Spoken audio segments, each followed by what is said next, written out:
أعوذ بالله من الشيطان اللعين الرجيم بسم الله الرحمن الرحيم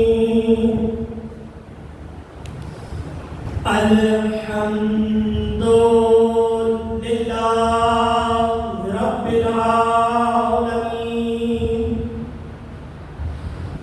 الصلاة والسلام على صاحب الدعوة النبوية وصولة الحيدرية وإسمة الفاطمية الحلم الحسنية الشجاعة الحسينية والعبادة السجادية ومعاصي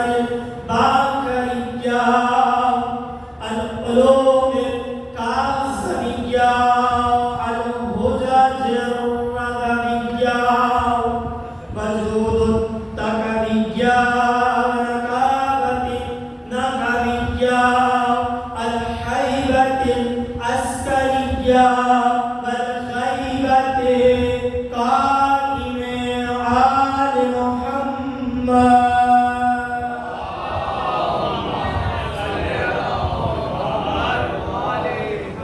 بسم الله الرحمن الرحيم. إنما يريد الله ليذهب عنكم الرجس أهل البيت ويطهركم تطهيرا.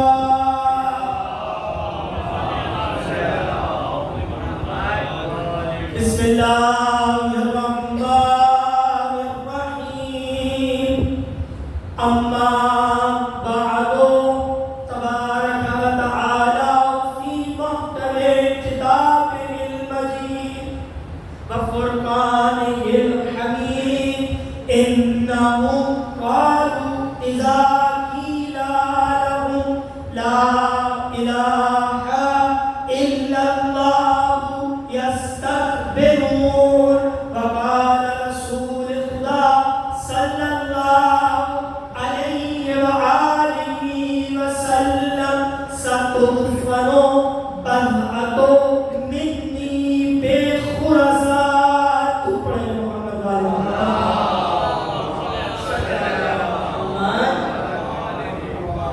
تمام تعریفیں و تمام تحمید و ثنا پاک پروردگار عالم کی ذات کے لیے. درود پاک سرکار دو عالم محمد مصطفیٰ صلی اللہ علیہ وآلہ وسلم کی پسند. ایک مرتبہ بلند آواز سے درود کی تلاوت فرما دیجیے سب کے صلی اللہ. اگر اس احمد کے بارے سنیں کہ تھوڑا سا نزدیک آ جائے یا تو میں یہاں گھوموں یا پھر میں اس طرف گھوموں ایک سائڈ تاکہ مجھے جو ایک پریشانی نہ ہو تھوڑی سی پڑھنے میں. مزید درود کی تلاوت فرما دیجیے صلی اللہ محمد. دعا کو پروردگار عالم آپ تمام کا اس مقام پر چل کر آنا اپنی بارگاہ میں قبول و مقبول عطا فرمائے.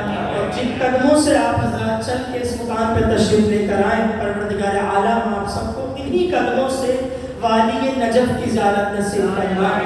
دعا کو پروردگار عالم صاحب مجلس کا اہتمام کرنا اسے اپنی بارگاہ میں قبول و مقبول عطا فرما.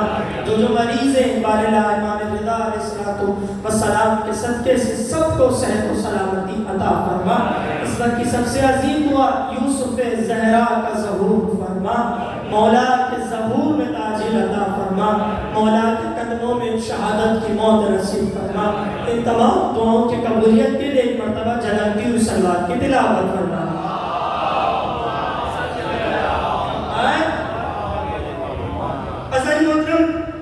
ارشاد اللہ رب العزت ہو رہا ہے آپ کے سامنے ایک قرآن کی آیت اور ایک پیغمبر کا فرمان پڑھنے کا شرف حاصل کیا.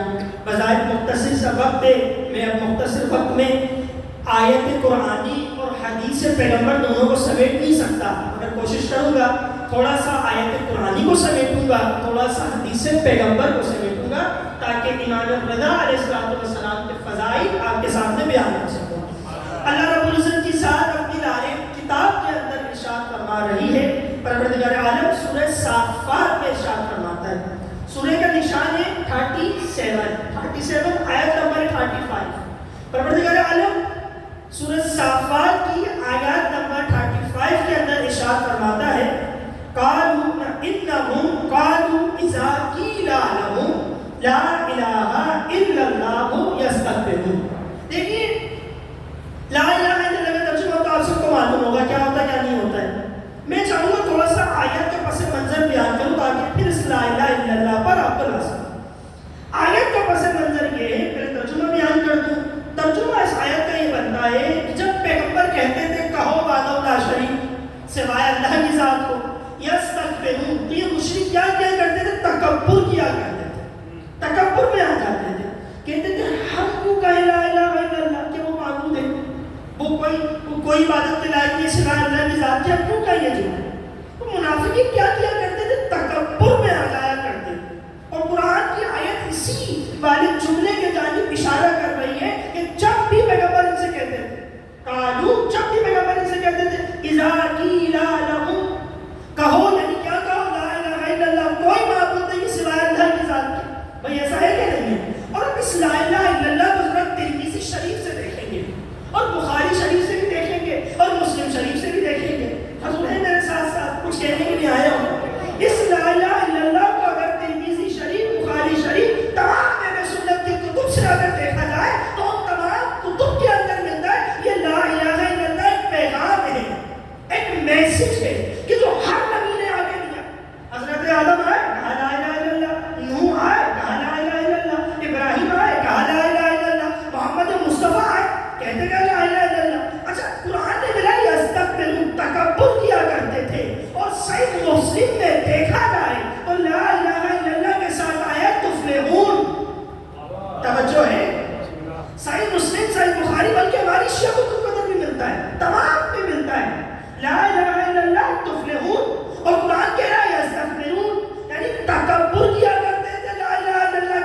پیغمبر کہہ رہے ہیں کہ لا الہ الا اللہ کہو تاکہ تم کامیاب ہو جاؤ. تو پتہ چلا کامیابی ہے لا الہ الا اللہ کے اندر. جو کہے گا وہ کامیاب ہوگا، جو انکار کرے گا وہ تکبر میں جائے گا. بھائی دو باتیں ہیں. قرآن کہہ رہا ہے کہ لا الہ الا اللہ کہتے تھے تکبر میں جاتے تھے، اور پیغمبر کہہ رہے ہیں لا الہ الا اللہ تفلحون یعنی کامیاب ہو جاؤ. لا الہ الا اللہ کہو کامیاب ہو جاؤ. اچھا میں چاہوں گا تھوڑا سا تاریخ کی جانب دیکھتے ہوئے چلیے. یہی لفظ الہ، لا الہ لفظ الہ اگر قرآن کھول کے دیکھا جائے تو پروردگار عالم قرآن میں 147 مرتبہ لفظ الہ کو رکھا ہے.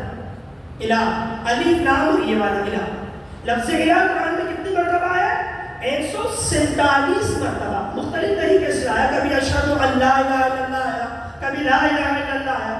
میری بحث فقط لفظ الہ پر ہے، کیونکہ اگر لا الہ سے الہ نکال دیا جائے تو بچے گے نہیں کچھ.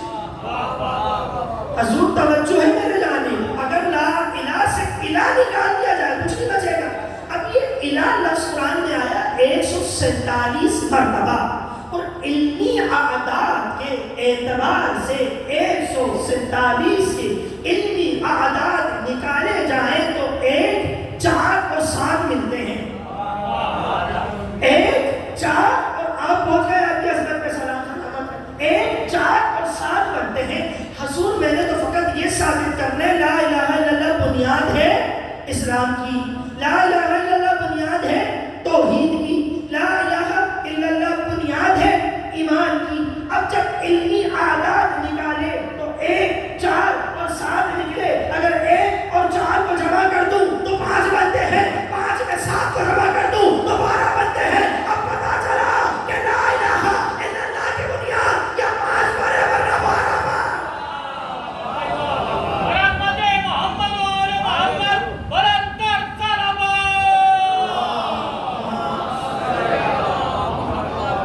بھائی لفظ الہ مجھے قرآن میں 147 مرتبہ آیا.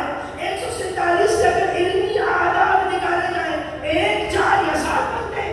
1 4 کو جمع کرو تو 5 بنتے ہیں، 5 میں 7 کو جمع کرو تو 12 بنتے ہیں. تو پتا چلا نا کہ لا الہ الا اللہ کا سبب یا تو 5 ہے ورنہ 12 ہے. اچھا ابھی ثابت کرنے کوئی مسئلہ نہیں ہے. دیکھیے حضور سب سے پہلی حقیقت بشر کون تھے؟ حضرت آدم تھے. حضرت آدم دنیا میں آئے تو بشریت چلی ہے کیا نہیں ہے؟ تو یہ بات یہاں سے ثابت ہوئی اللہ کی ذات ہے وحدہ لا شریک. مگر کب سے ہے اور کیسے ہے یا کس کے کہنے سے ہے؟ کیا حضرت آدم کے کہنے سے ہے میرے ساتھ؟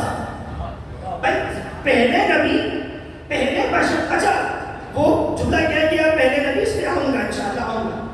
نبی تو پہلے محمد مصطفیٰ ایسا کوئی شک نہیں ہے، مگر کہہ دیا تو اس لیے آؤں گا اس جملے پر. دیکھیے بھائی ابو البشر کو حضرت آدم جیسی ہستی ہے میرے ساتھ ساتھ تھوڑا سا ساتھ رہے میرے. تو پتا چلا حضرت آدم وہ ہے جو پہلی حقیقت والی ہستی ہے. تو یہ حضرت آدم نے کہا لا الہ الا اللہ تب سے وہ وحدہ لا شریک بنا یا تب سے وہ معبود بنا. اگر آپ کہتے ہیں کہ حضرت آدم کے کہنے سے بنا تو پھر آدم سے پہلے تو فرشتے موجود تھے. فرشتے تھے کہ نہیں تھے؟ فرشتے موجود تھے. تو پھر یہ کیوں نہیں کہا جاتا فرشتوں کے کہنے سے بنا؟ بڑا امپورٹنٹ مسئلہ ہے آپ کے ساتھ چھیڑ دیا. رضوی صاحب کا کلام سن کے میں نے اچھا کلام پڑھا نا آپ نے توحید کے اوپر، تب توحید کے اوپر 2-4 جملے سن لیجیے پھر میں نظر پر آ جاؤں گا. اب سوال یہ بنتا ہے نا وہ ہستی ہے وحدہ لا شریک. اچھا اس بات کو میں آسانی سے سمجھاؤں. 2 لوگ میرے گھر کے دروازے پر آئے، آگے دروازہ بجایا اور بجا کر کہا کہ احمد صاحب کو بلا دیجیے، احمد صاحب کو بلا دیجیے. اچھا وہ جو 2 لوگ میرے دروازے پر آئے کسی سے پوچھ کے آؤں گے نا ان کا نام احمد ہے، ایسے تھوڑی آگے ہوں گے. یا میں اگر کسی کے دروازے پہ جاؤں گا تو مجھے پتا ہوگا مجھے کس سے ملنا ہے، کس سے ملاقات کرنی ہے، کس سے مجھے کہنا ہے. اس کا نام جانتا ہوں گا، اس کا پتہ جانتا ہوں گا، اس کا علاقہ جانتا ہوں گا. اب نہ مجھے اس کا نام پتا ہے، نہ اس کا مجھے علاقہ پتا ہے، نہ مجھے اس کا پتہ پتا ہے. جب کچھ بھی نہیں پتا تو مجھے بندہ کہاں سے ملے گا؟ تو بندہ تو مجھے نہیں ملے گا. اب سوال یہاں پہ یہ بنتا ہے کہ لا الہ الا اللہ کس نے کہا؟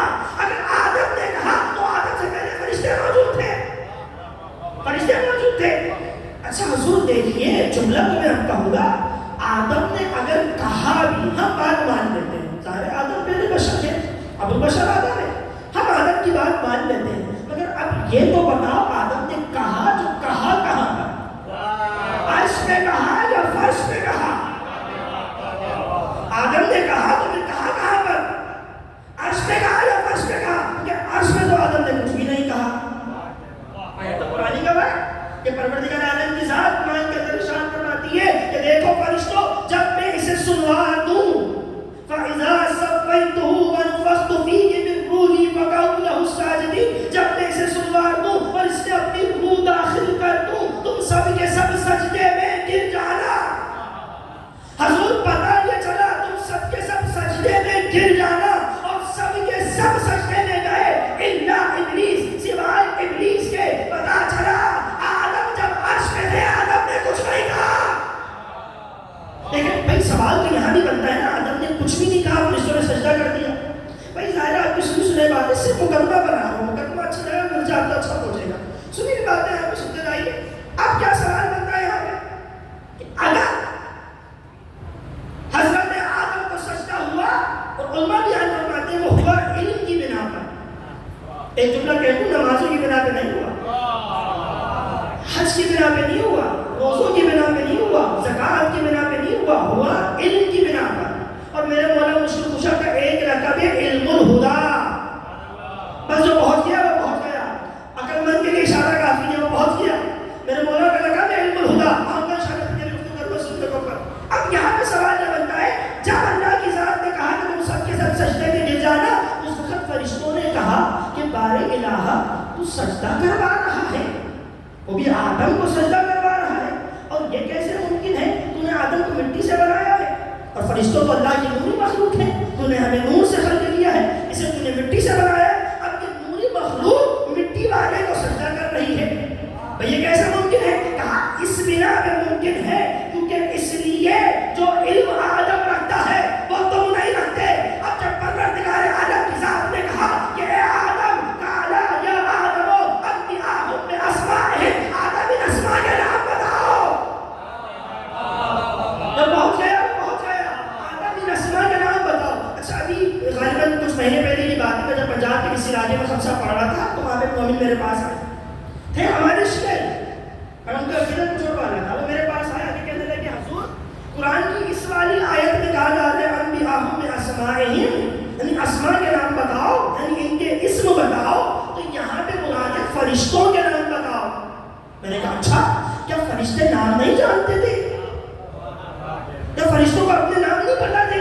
میں نے کہا اچھا اگر آپ یہ جملہ کہیں گے نا کہ آدم نے فرشتوں کے نام بتائے تو پھر آپ منکر ہو جائیں گے اور منکر قرآن ہوں گے۔ جب اللہ کی ذات نے فرشتوں سے کہا تو فرشتوں نے کہا تھا نا قَالَ عِلْمَ لَنَا إِلَّا مَا عَلَّمْتَنَا، فرشتوں نے کہا تھا نا کہ بھئی ہم تو علم نہیں جانتے۔ اب یہ سوال ہی نہیں بنتا جس کا نام ہو اپنا نام ہی نہ جانتا ہو، نام ہی نہ جانتا ہو۔ تو اتنا پتا چلا آپ کی گفتگو سے کہ فرشتے ہیں، ان کا نام بھی ہے، مگر افسوس یہ کہ فرشتے کو اپنا نام ہی نہیں پتا۔ تو دردائل کو اپنا نام نہیں پتا، میکائیل کو اپنا نام نہیں پتا، جبرائیل کو اپنا نام نہیں پتا، اسرائیل کو اپنا نام نہیں پتا۔ یہ بتائیے سب کو پتا تھا، یہاں مسئلہ کچھ اور تھا۔ اب جو بھی مسئلہ تھا آپ سنتے رہتے چپلے کو باقی پڑھ رہا ہوں، اب جو بھی مسئلہ تھا جس کے بھی نام تھے جس کے بھی اسما تھے مجھے اس سے کوئی سروکار نہیں، ثابت یہ کرنا ہے کہ یہ لا الہ ہے کیا، یہ لا الہ ہے کیا۔ حضور یہاں کہا گیا وہاں سجدہ کیا گیا۔ ایک جملہ میں نے کہا آدم تو ہستی ہے جو ابو البشر ہے، پہلی خلقت ہے، مگر ایک جملہ کہوں گا آدم آدم ہے، محمد مصطفیٰ نہیں۔ آدم آدم ہے، اگر آدم یہ کہہ دیتے اول ما خلق اللہ نوری تو میں کہہ سکتا تھا سب سے پہلے لا الہ الا اللہ آدم نے کہا، مگر محمد مصطفیٰ نے کہا اول ما خلق اللہ نوری انا مالک الملک۔ محمد مصطفیٰ نے کہا اول ما خلق اللہ نوری، یعنی سب سے پہلے حضور جب سب سے پہلا کہا جائے تو آدم سے بھی پہلے، نوح سے بھی پہلے، ابراہیم سے بھی پہلے، عیسیٰ سے بھی پہلے، موسیٰ سے بھی پہلے، داؤد سے بھی پہلے، زمین سے بھی پہلے، عرش سے بھی پہلے، سدرۃ المنتہا سے بھی پہلے، جنت سے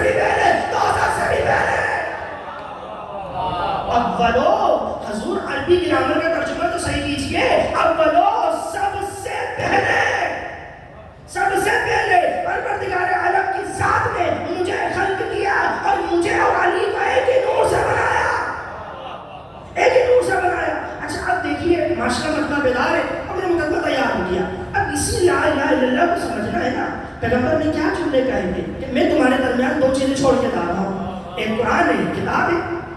ٹھیک ہے، اب قرآن میں تو یہ آیت مل گئی، میں نے آپ کی تلاوت بھی کر دی لا الہ الا اللہ، مگر میں اس کو سمجھوں کیسے؟ جب تک دروازہ جا کے نہ بجاؤں تو سمجھ میں کیسے آئے گا؟ اچھا دروازے کے نام پہ وہاں پر سنتے جائیے. حضور ہم چلے اپنے گھر سے اور پہنچے کسی صاحب کے گھر پہ، دروازہ تلاش کرنا ہے تبھی تو قرآن سمجھ میں آئے گا. ہم پہنچے کسی صاحب کے گھر پہ، جب ان صاحب کے گھر کے دروازے پر پہنچے تو دروازہ بجا کے ہم تھک گئے. حضور دروازہ ہی نہیں کھولتے، دروازہ بجا کے ہم تھک گئے، حضور دروازہ ہی نہیں کھولتے. پھر کیا ہوا؟ 3 بجے سے ہم دروازہ بجا رہے ہیں، پریشان تو نہیں آپ بتا؟ 3 بجے سے ہم دروازہ بجا رہے ہیں، بجا کے شام کے 5 بج گئے، دروازہ ہی نہیں کھلتا ہے. اب شام کو 5 بجے جن سے ملنے گئے تھے نا وہ اپنا بیگ لے کے آ رہے ٹہلتے ہوئے، آفس سے آ رہے بیگ لے کے. میں نے کہا حضور ہم 3 بجے سے آئے گا، آپ کا دروازہ بجا جا رہا ہے، آپ دروازہ ہی نہیں کھولتے. تو حضور نے پوچھا آپ کون سا والا دروازہ بجا رہے تھے؟ میں بھی دیکھوں نا آپ کس محبت سے سنتے ہیں. تو حضور نے کہا آپ کون سا والا دروازہ بجا رہے تھے؟ ہم نے کہا یہ والا. کہنے لگے حضور ہمارے گھر کا دروازہ ہے یہ والا، آپ بجا رہے تھے یہ والا. اب جب دروازہ ہی غلط بجا رہے ہیں تو کھلے گا کہاں سے؟ اب اس امت کو میں کیسے سمجھاؤں؟ قرآن لے کے دوسروں کے پاس جاتے ہیں، ارے جب دروازہ ہی غلط ہے تو کھلے گا؟ جب دروازہ ہی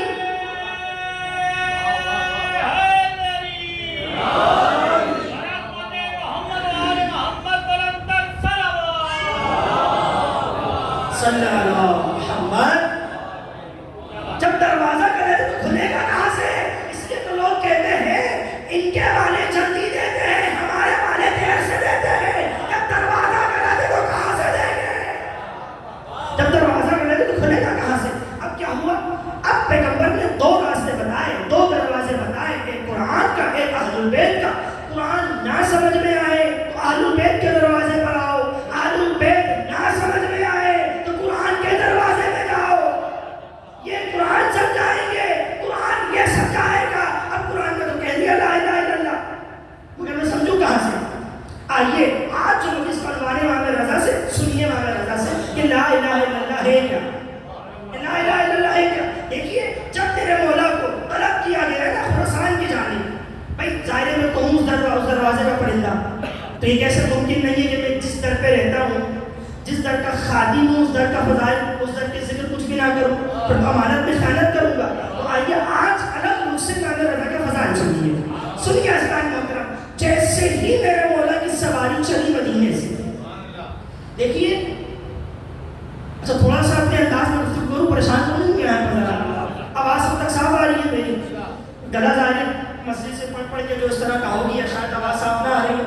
اب دیکھیے جیسے میرے مولا کی مدینے سے سواری چلی، اگر ابھی اعلان ہو جائے کہ امام زمانے کی سواری چلتی بھی آ رہی ہے، آپ سب کیا کریں گے؟ گھر سے دوڑیں گے، گھر سے بھاگیں گے. ایسے ہی ہوا جب میرے 8ویں مولا کی مدینے سے سواری چلی، محمل کیا نورانی تھا، کیونکہ ظاہر نور میں آنا تھا. قرآن کہہ رہا ہے یہ اللہ کا نور ہے اور لوگ اسے پھونکوں سے بجھانا چاہتے ہیں، مگر اللہ کا نور قیامت تک باقی رہے گا. اللہ کا نور قیامت تک باقی رہے گا، دشمن کی پھونکوں سے بجھنے والا نہیں ہے. اس لیے کسی نے کہا تھا ارے ہم کو بم دھماکوں سے ڈرانے والوں. تو پہنچ گیا پورا شہر نہیں پڑھوں گا، میں وقت ضائع نہیں کروں گا. اب کیا ہوا؟ اب میرے مولا کی سواری چلی، ظاہر نوری سواری تھی، اور میرے مولا کے ساتھ ایک صحابی تھے خواجہ عباس سلط. یہ کون تھے؟ یہ افغانستان کے رہنے والے تھے. خواجہ عباس سلط بڑا سچا صحابی، میرے مولا کا بڑا سچا صحابی. مولا آپ کو لے کے جائے زیارت پہ نیشاپور کے مقام پر. جب آپ جائیں گے نا امام رضا صلی اللہ علیہ وسلم کے روزے سے تھوڑے سے فاصلے پر جناب مولا کا صحابی عباس سلط وہاں پہ مدفون ہے، اور یہ زائرین کی زیارت گاہ بن چکا ہے. کیونکہ آپ یقین کریں کہ امام کو غسل فقط امام دیتا ہے، امام کو کفن امام دیتا ہے. امام رضا کی دنیا سے رخصت کے وقت خواجہ عباس سلط وہ ہے جو 90 امام کے ساتھ مل کر 8ویں امام کو غسل دے رہا ہے. کتنا بڑا مقام ہے خواجہ عباس سلط. اب یہ خواجہ عباس سلط میرے مولا کے ساتھ ہے. نیشاپور کے مقام پہ میرے مولا کی سواری ہوگی، اور تمام کتابوں نے لکھا، چاہے وہ شیعوں کی ہو چاہے وہ اہل سنت کی، تمام کتب کے اندر یہ واقعہ ملتا ہے. تمام کتب والے بیان فرماتے ہیں جب میرے رکی نہیں, زبردستی رکائی گئی کہ آپ سے ملنے مہم آئے ہیں اور آپ کے چہرے کا دیدار کرنا چاہتے ہیں. بھائی ابھی وقت کا امام آ جائے, کون نہیں چاہے گا امام کا دیدار کرنا؟ کون نہیں چاہے گا؟ اسی طرح نیشاپور کے لوگ چاہتے تھے امام کے چہرے کی زیارت کرنا. اب کیا ہوا, میرے مولا کا محمد رکایا گیا. تاریخ بتاتی ہے 80,000 قلم, کتنے؟ 80,000 قلم کے لکھنے والے وہاں پر موجود تھے. راوی 80,000 راوی وہاں پر موجود تھے جو امام کی زیارت کرنے کے لیے آئے تھے, امام کی زیارت کرنے کے لیے آئے تھے. اب جیسے نیشاپور کے مقام پہ میرے مولا کی سواری کو رکایا گیا, اب میرے مولا کی سواری رکی, سواری تو رک گئی. لوگوں نے خواہش کی کہ مولا ذرا محمل کا پردہ تو اٹھائیے, ایک جملہ کہہ دوں کہ ہم چہرہ مصطفیٰ کی زیارت, فرزند مصطفیٰ ہے نا, ہم چہرہ مصطفیٰ کی زیارت کریں. بس ایک جملہ کہنا تھا کہ مولا نے وہ پردہ محمل ہٹایا, میرے مولا کے چہرے کا نور سامنے آیا. دل سے پڑھ رہا ہوں, جملہ کہوں گا, دل کہتا ہے جب میرے مولا کا چہرہ سامنے آیا ہوگا سب کی آنکھوں کے پردے بند ہو گئے ہوں گے, سب کی آنکھوں کے پردے بند ہو گئے ہوں گے. میرے مولا کا چہرہ سامنے آیا, سب نے میرے مولا کے چہرے کی زیارت کی.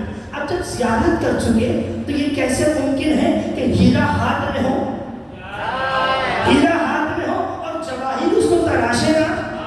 امام تو موجود تھے. تب سب نے کہا کہ مولا اگر کوشش ہو سکے, گزارش ہے تھوڑی سی, ایک حدیث بیان کر دیجیے, ایک روایت بیان کر دیجیے. تو میرے مولا نے سلسلۃ الذہب والی حدیث کو بیان کیا.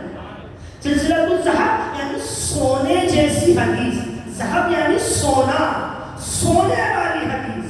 سونے سے مراد تو سونا والا نہیں ہے, پہننے والا سونا, ہم سمجھیں گے آپ آسانی سے. سونے والی حدیث میرے مولا نے بیان فرمائی. اب جب میرے مولا نے اس حدیث کو بیان فرمایا, جس آیت کو سرنامہ کلام قرار دیا تھا, میرے مولا نے فرمایا لا الہ الا اللہ کلمۃ حصنی فمن دخل فحصنی آمن عذابی. پتہ چلا نا کہ لا الہ الا اللہ کا حقیقی معنی در اہل البیت سے ملا. میرے مولا فرماتے لا الہ الا اللہ ایک قلعہ ہے, اور جو کوئی بھی اس قلعہ میں داخل ہو گیا وہ عذاب سے بچ گیا, عذاب سے بچ گیا. ایک جملہ کہہ کے گیا تھا, محمد کیا کہتے ہیں, لا الہ الا اللہ تفلحون, یعنی کامیاب ہو جائے گا, کامیاب ہو جائے گا. میرا مزہ کیا کہہ رہا ہے, عذاب سے بچ جائے گا. اب جو عذاب سے بچ جائے وہ کامیاب ہوتا ہے, ناکام نہیں ہوتا, بچ جائے گا. اور تاریخ بتاتی ہے 80,000 سے بھی زیادہ قلموں نے اس والی حدیث کو لکھا, جس حدیث کو میرے مولا نے بیان فرمایا. اس حدیث کو میرے مولا نے نیشاپور کے مقام پہ بیان فرمایا, اور اسی جیسی کئی احادیث کو بی بی معصومہ قم میں آ کر جناب موسیٰ ابن خضر کے گھر میں بیان فرمایا.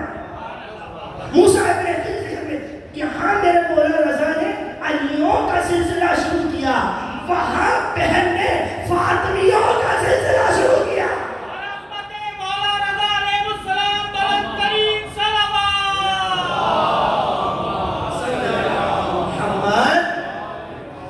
یہاں خواتین کا سلسلہ شروع کیا, یہاں علیوں کا سلسلہ شروع کیا. اب یہ بتاتے ہیں, میں نے اپنے بابا سے سنا, میں نے اپنے بابا سے سنا, میں نے اپنے بابا سے سنا. یہاں بہن کیا کہہ رہی ہے, میں نے اپنی بہن فاطمہ سے سنا, انہوں نے فاطمہ سے سنا, انہوں نے فاطمہ سے سنا, انہوں نے فاطمہ سے سنا, اور فاطمہ نے پیغمبر سے غدیر کے میدان میں سنا. پیغمبر نے کہا من کو دولا.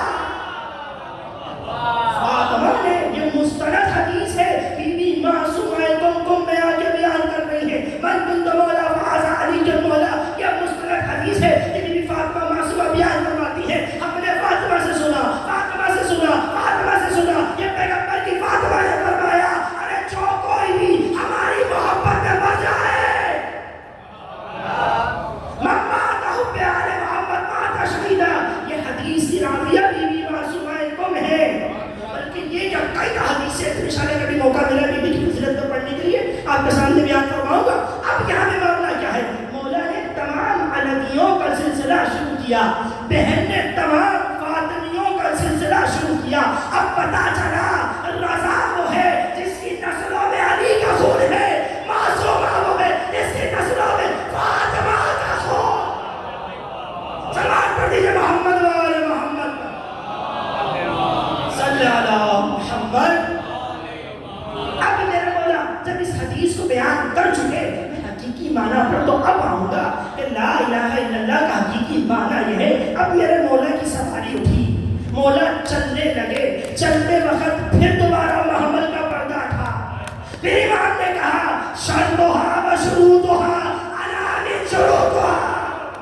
تو پتا چلا لا الہ الا اللہ وہ ہے جو اہل البیت کے بغیر سمجھ میں نہیں آتا. لا الہ الا اللہ وہ ہے جو اہل البیت کے بغیر سمجھ میں نہیں آتا. اب حضور دیکھیں نیشاپور میں میرے مولا کے کئی معجزات ہیں، ان میں سے 3 معجزات سن لیجیے. ایک حدیث سلسلہ تو الذہب ہے، دوسرا میرے مولا کا وہ کنواں ہے جو ابھی تک پانی دے رہا ہے. ابھی تک جو لوگ گئے ہیں وہ میری تعریف کریں گے. وہ دودھ پڑیں گے محمد والے.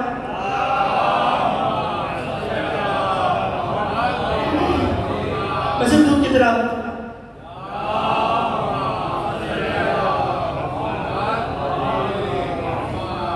اور دوسرا میرے مولا کا وہ کنواں ہے جو ابھی تک پانی دے رہا ہے. اور تیسرا میرے مولا کے قدمے مبارک ہیں. اور ایک جملہ کہہ دوں مولا کے قدم کے متعلق. بحر الانوار کی روایت ہے جب پیغمبر چلتے تھے نا تو نرم زمین پر پیغمبر کے پاؤں کا نشان نہیں بنتا تھا، سخت زمین پر پیغمبر کے پاؤں کا نشان بن جایا کرتا تھا. سخت زمین پہ پیغمبر کے پاؤں کے نشان آ جایا کرتے تھے، نرم زمین پہ نہیں آتے تھے. بس اسی روایت کو میں نے اٹھایا اور نیشاپور گیا اور جب جا کر اپنے مولا کے قدموں کی زیارت کی تو پتا چلا کہ رسول کا بیٹا ہے. جب رسول کے پاؤں نرم زمین پہ نہیں آئے، نرم زمین پہ آ جایا کرتے تھے، ایسے ہی امام رضا علیہ السلام کے قدم مبارک کے پاؤں اس سخت پتھر پر موجود ہیں. مکمل میرے مولا کے نشانات نیشاپور کے اندر ہوئے. آج بھی لوگ تبرکن ان پاؤں کے نشانوں کو لے کر آتے ہیں، لوگ تراش کے بیچتے ہیں، اس کی شکل بناتے ہیں، ان پاؤں کی شکل بنا کے لوگ بیچتے ہیں. تو کیا مقام ہے میرے مولا رضا کا. اب آ جائیے جس حدیث کو میں نے آپ کے سامنے بیان فرمایا کہ سرکار دو عالم نے کیا جملہ فرمایا، ستدفنو بضعۃ منی بخراسان. پیغمبر نے ارشاد فرمایا کہ ان قریب میرے جسم کا ایک ٹکڑا خراسان میں دفن ہوگا. پیغمبر فرما رہے خراسان میں دفن ہوگا. حضور ایک دن ایسا شرف محسوس ہوا کہ یہ فقیر حضرت آیت اللہ وحید خراسانی کے درس میں ہے. اس وقت کے سب سے بڑے مرجع آیت اللہ وحید خراسانی ہیں اور لوگ تائید کریں گے اس وقت ان کی عمر غالباً 104 سال یا 5 سال یا اس سے بھی زیادہ ہے. سماعت ان کی بند ہو چکی ہے، کافی ضعیف ہو چکے، پاؤں سے چل نہیں سکتے، اس قدر بزرگ ہو چکے آیت اللہ وحید خراسانی.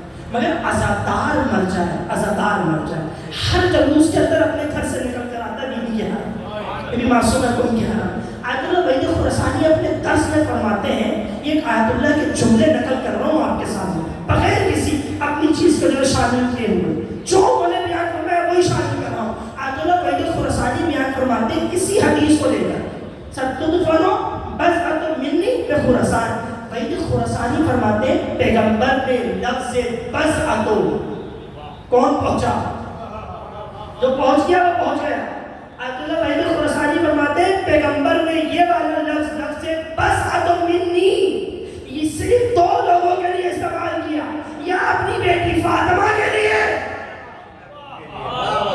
ورنہ اپنے بیٹے رضا کے لیے کہ میرے جسم کا ٹکڑا خراسان میں آ کر دفن ہوگا.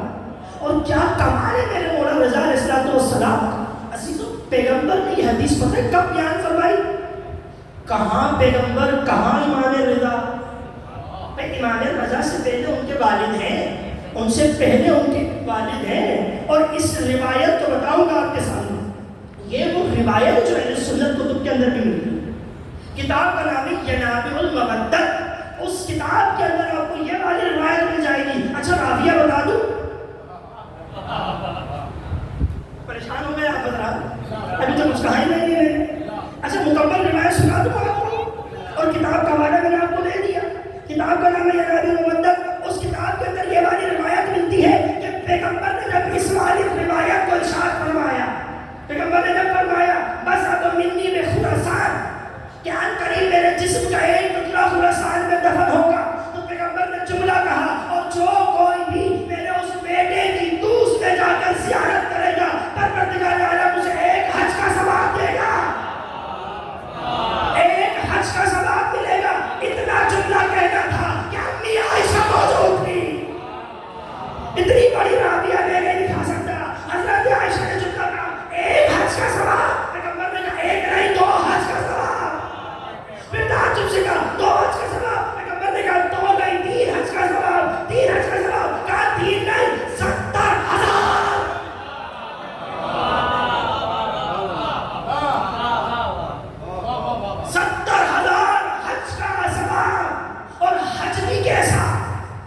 چلتے ہیں حج کے لیے. یہ پتہ ہے آپ کو حج کے ایام ہوں، ہر وقت حج نہیں ہوتا ہے.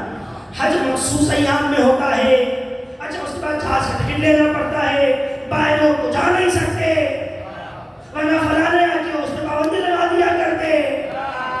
تو جو پہنچ گئے وہ پہنچ گئے. اب کیا ہے، اب آپ نے ٹکٹ لینے جا رہے جہاز کا، اب آپ احرام باندھ کر حج کرنے پہنچ گئے. حج کرنے آپ پہنچے، آپ نے دو طرح کا احرام باندھا ہوا ہے. کیوں باندھا ہوا ہے؟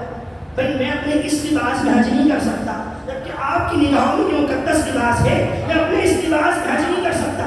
حضور حج کے لیے مخصوص قسم کا لباس ہو اور ہو بھی سفید رنگ کا. اب آپ نے دو طرح کا لباس باندھا، سفید رنگ کا باندھا. اب آپ خانے کعبہ کے لیے گئے، 7 چکر آپ نے کیے. چکر کرنے کے بعد آپ نے نماز پڑھی، نماز کے بعد آپ نے گئے سترہ کیا، منتہا کیا، تمام چیزیں انجام دیتے گئے. مگر افسوس کا مقام یہ ہے جب گھر پلٹے تو منہ لٹکا کے. حضور پریشان ہو گئے، بس سنیے گا. اب گھر پہنچے تو منہ لٹکا کے. لوگوں نے پوچھا کیا ہو گیا، منہ کیوں لٹکا ہوا ہے؟ کہنے لگے اتنی ساری محنت کی، کمر ٹوٹ گئی. اتنی ساری محنت کی، مگر پھر بھی دل میں اطمینان لے کے نہیں آئے کہ قبول ہوا بھی کہ نہیں، حج قبول ہوا بھی کہ نہیں. میرا پیغمبر نے فرمایا ارے میرے بیٹے رضا کی زیارت میں آؤ، 70,000 حج مقبول. ایسے حج جو اللہ کی بارگاہ میں قبول کر دیے جا چکے، حج مقبول کا ثواب. اچھا آیت اللہ خوئی کتنا بڑا مرجع ہے. آیت اللہ خوئی کی کتاب ہے صراط النجات، ان کے فتووں کے اوپر مشتمل کتاب ہے، اور یہ فتویٰ اس کتاب میں مل جائے گا. کچھ لوگ آئے آیت اللہ خوئی کے پاس اور آگے سوال کرتے ہیں آیت اللہ خوئی سے.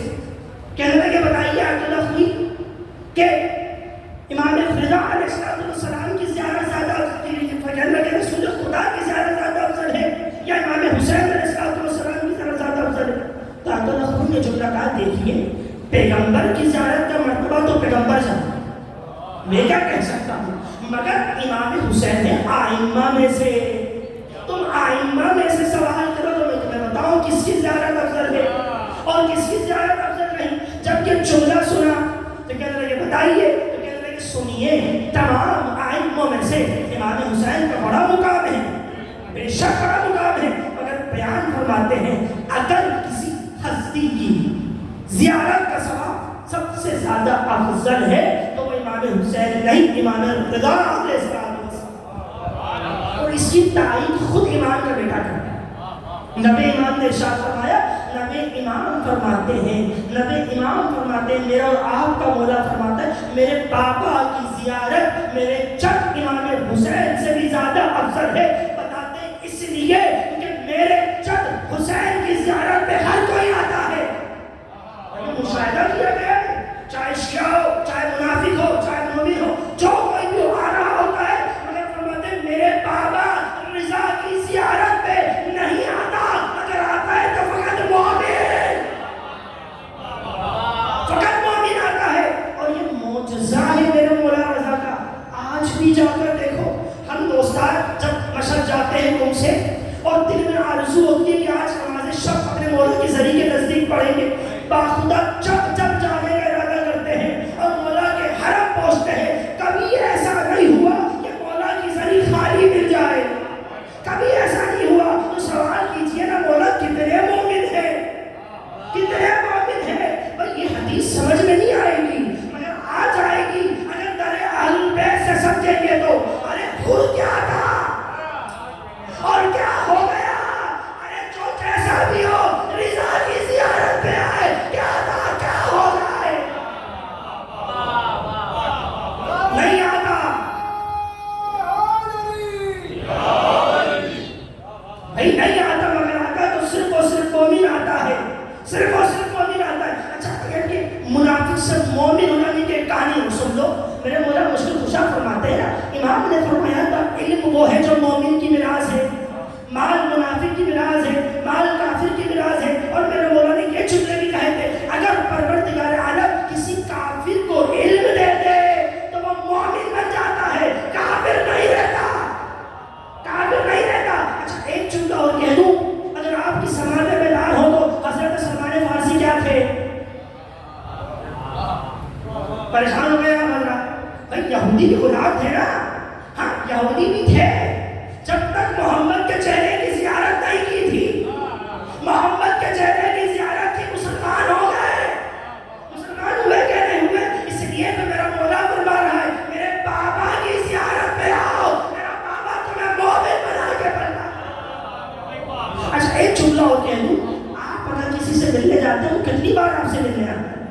ایک بار آئے گا، دو بار آئے گا، اگر میرا مولا رضا قربان جاؤں گا خدا اپنے مولا پر، میرا مولا 3 مرتبہ اس سے ملنے آتا، 3 مرتبہ، اور مولا فرماتے ہیں اس وقت ملنے آتا ہوں جب تمہارے لیے سختیاں ہوتی ہیں، جب تم تنہا ہوتے ہو۔ ابھی مجھے خبر بتائی گئی کہ نشاط صاحب کا انتقال ہوا، چھوٹا کہوں گا ان کے مغفرت کے لیے بھی، حضور جب تک وہ حیات تھے اولاد ساتھ تھی، تاریخ روایت میں جملہ ملتا ہے، اور جب باپ قبر میں گیا تو کون ساتھ ہے؟ اولاد ہے، مال ہے، دنیا ہے، کچھ نہیں ہے، مگر اگر محب اہل البیت ہے تو میرا رضا ساتھ ہے، مولا مشکل خوشا ساتھ ہے۔ امام فرماتے ہیں قبر میں تم سے ملنے میں آؤں گا، جب کوئی تمہارے پاس کا ہوگا میرا مولا رضا تم سے ملنے کے لیے آئے گا، اور کیا ثواب ہے میرے مولا رضا کی زیارت کا۔ امام فرماتے ہیں جب تم میرے بابا کی زیارت پہ آؤ تو اپنے میرے بابا کی گنبد کے نیچے 3 دعاؤں کو مانگو، 3 نیک دعاؤں کو مانگو۔ امام رضا فرماتے ہیں اگر کوئی شخص میری زیارت پہ آئے اور 3 دعاؤں کو مانگے تو میرے رضا اس کی 3 نیک دعاؤں کو قبول کرتا ہوں، اور یہ آزمایا ہوا طریقہ ہے، 3 نیک دعاؤں کو قبول کرتا ہوں۔ اس کے علاوہ ایک اور معجزہ بتا دوں، میرے مولا کا کمال دیکھیے، رواح غدیر سے اور رواح کوثر سے، یہ 2 رواح ہیں میرے مولا کے صحن کے حرم کے جو ہیں، وہاں سے کچھ پھول ملتے ہیں، وہ پھول ایسے ہیں جو بے اولادوں کو اولاد دیتے ہیں، یہ پھولوں کا معجزہ ہے، وہ پھول ایسے ہیں جو بے اولادوں کو اولاد دیتے ہیں۔ ایک جملہ اور پڑھ دو اپنے مولا کی شان میں، تمام اماموں کے حرموں میں سے سب سے بڑا حرم، سب سے بڑا حرم میرے مولا رضا بادشاہ کا، اور وہ حرم ہے میرے مولا رضا کا جو کبھی بند نہیں ہوتا، ہمیشہ کھلا رہتا ہے، کبھی بند نہیں ہوتا۔ ہم نماز کے وقت صرف دروازے بند کرتے ہیں مگر پھر بھی زائرین زری کا طواف کرتے رہتے ہیں۔ کیا کمال ہے میرے مولا رضا۔ بس عزیزوں، جتنے میرے مولا کے فضائل ہیں نا اتنے کیا اس سے بھی زیادہ میرے مولا کی مصیبتیں ہیں۔ اسے صاحب مجلس نے کہا ہے کہ مسائل تھوڑے زیادہ پڑھیں۔ دیکھو عزیزوں، آج اس نیت سے پڑھتا ہوں اور آپ بھی اس نیت سے سنیے گا مولا، آج اس نیت سے رو رہا ہوں کہ مجھے اپنی زیارت پہ بلواؤ، آج اس نیت سے مولا کے لیے کر رہا ہوں۔ عزادارو پتہ ہے میرا مظلوم مولا کیسا مولا ہے؟ ایسا مولا ہے جس نے اپنی غربت کا مرثیہ خود پڑھا، خود اپنی غربت کا مرثیہ پڑھا۔ کیسا مرثیہ پڑھا؟ ایسا مرثیہ پڑھا کہ نجمی صاحب بیان ہمارے تھے جناب دیبل کے بارے میں، دیبل میرے مولا حسین کی شان میں مرثیہ پڑھ رہا تھا، تو میرے مولا رضا نے کہا اے دیبل انہی اشعار میں 2 سے 3 جملے اور شامل کر دیں۔ کہا مولا کیا جملے شامل کر دیں؟ کہا دیبل یہ جملے شامل کر کہ وطن سے دور، بس آپ پہنچ گئے میری عبادت ہو گئی، وطن سے دور شہر توس میں ایک غریب زہر تلا سے مارا جا۔ یہ جملہ سننا تھا کہ پردے میں بیٹھی ہوئی ایک بہن رو رہی تھی، ایک بہن نے چیخ مار کے کہا بھیا بتاؤ تو صحیح یہ کون ہے جو شہر سے دور مارا جائے۔ یہ جملہ سننا تھا، میرے مولا رضا بتا نہیں سکے۔ آج چھوڑ کے جملہ کہوں گا، بی بی معصومہ، بی بی آپ نے مولا رضا کو زہر دیتے ہوئے نہیں دیکھا، آپ نے میرے مولا رضا کو زہر میں تڑپتے ہوئے نہیں دیکھا۔ ارے کچھ دن بعد میرے مولا حسن مصطفیٰ کو ایک بہن زہر کی حالت میں تڑپتے ہوئے دیکھے گی، نام زینب کبریٰ ہوگا۔ بس عزادارو میرے مولا کے غربت کا مرثیہ پڑھا گیا۔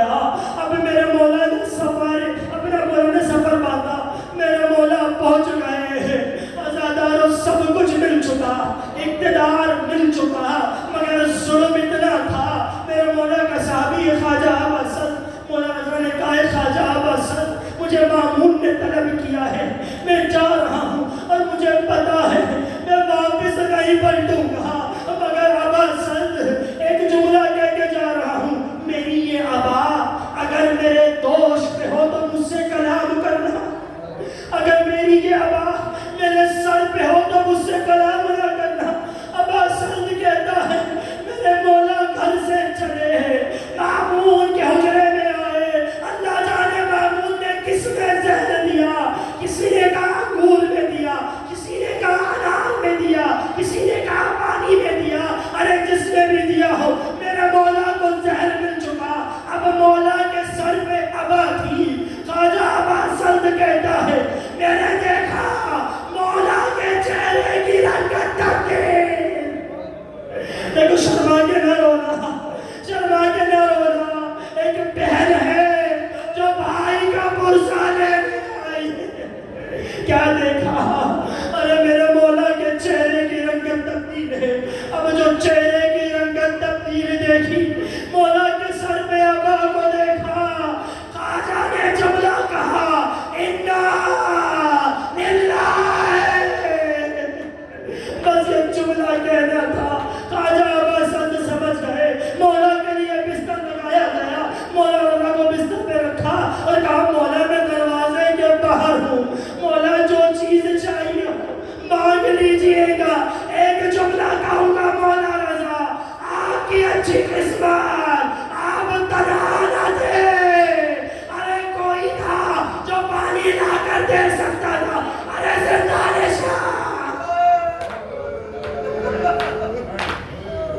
ایک 4 سال کی بچی اکیلی پانی کی پیاس میں مر گئی، مولا اب تنہا نہ تھے، بس عزادار ہو میرے مولا رضا اپنے بستر سے زمین پہ گرے، زمین پہ تڑپنے لگے، اب ایک مرتبہ ایک چیخ ماری، رضا کی آواز بند ہو گئی، اور ایک خواجہ نے دروازہ کھولا، جب دروازہ کھولا تو اندر آئے، دیکھا کوئی مظلوم سا بچہ باپ کے سرانے بیٹھ کے گریا کر رہا ہے، ارے خواجہ نے شانہ ہلا کے کہا تم کیسے آ گئے، دروازے تو بند تھے، کھڑکیاں تو بند تھی۔ میرے مولا نے کہا امام کو آنے کے لیے کسی چیز کی ضرورت نہیں ہوتی، اب کیا کیا جائے؟